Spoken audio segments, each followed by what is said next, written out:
Հայ առաքելական եկեղեցին Հայաստանի եկեղեցին չէ, հայ առաքելական եկեղեցին Հայաստանից դուրս ունի անհամեմատ ավելի շատ հետևորդներ եւ հետնել ունի եւս 3 նվիրապետական աթոռ։ Հիմա այստեղ իրենք կարող են մեզ բոլորիս նույնիսկ, չգիտեմ, հավաքել, լցնել բանտերը, գնդակահարել, գտնել ինչ որ պատճառ, վերացնել, դա չի նշանակելու հայ եկեղեցու վերացում եւ իրենք կարծում են, թե հայ եկեղեցին այդ անձերն են, որոնց հնարավոր լրացնել, բայց հայ եկեղեցին ժամանակից դուրս տենց հավիտենականության մեջ հսկա կառույց է 2000 տարեկան, որը հնարավոր չի լինելու այս կարգի առավել եւս խայտառակ կերպարներով եւ այդպես բողոքական մոդելի ինչ որ տենց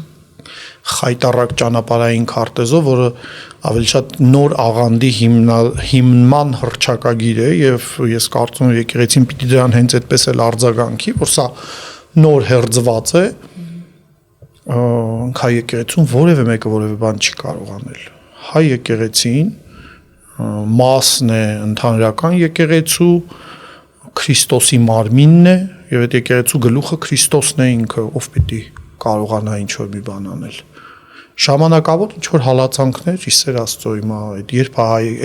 երբ եկեղեցին հալածանքների տակ չի եղել առաջին դարից սկսած